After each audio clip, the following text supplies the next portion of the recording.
एक पता नहीं आपने सुनी है या नहीं, एक पुरानी कहानी है। पहले टाइम, बहुत सालों पहले हिंदुस्तान में एक राजा हुआ करता था।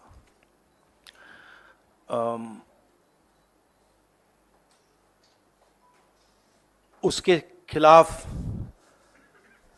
सारे लोग खड़े हो गए थे।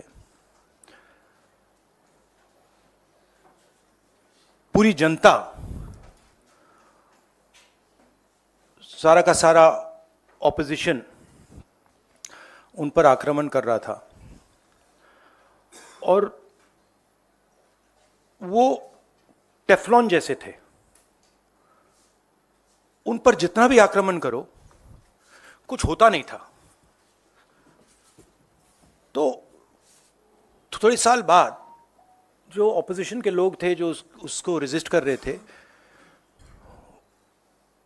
वो बाहर एक ऋषि बैठा रहता था, उसके पास गए। उसने कहा कि बताइए, हमें बात समझ नहीं आ रही है। हम इस राजा पर 24 घंटा आक्रमण करते हैं, जनता इसके खिलाफ है, कुछ होता ही नहीं है। जितना हम इस पे आक्रमण करते हैं ऐसा लगता है कि हम गलत जगह तीर मार रहे हैं। तो ऋषि ने कहा, वो काफी नॉलेजेबल था, तो उसने कहा देखिए, एक्चुअली बात क्या है, ये जो राजा है इसकी आत्मा इसके अंदर नहीं है। इसकी आत्मा वहां पे पीछे एक छोटा सा घर है, वहां पे एक पिंजड़े में एक तोता बैठा है। इसकी जो आत्मा है ना, वो उस तोते के अंदर है। उस तोते को जाके आप पकड़ लीजिए, राजा खत्म हो जाएगा।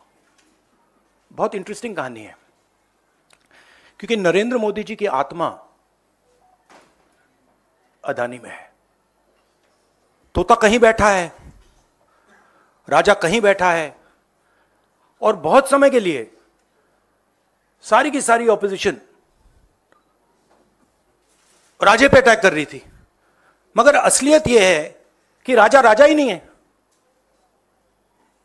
पावर किसी और के हाथ में है, अदानी जी के हाथ में है। जैसे ही हम अदानी जी को टच करते हैं, इंटेलिजेंस एजेंसीज, स्नूपिंग, सीबीआई, मैं पहले सोचता था number 1 prime minister,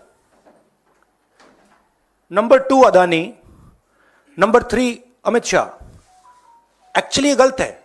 number 1 Adani, number 2 prime minister, number 3 Amit Shah. अब हिंदुस्तान की पॉलिटिक्स हमें समझ आ गई है, और अदानी जी बच के नहीं निकल सकते, क्योंकि अदानी जी को हमने ऐसे घेरा है,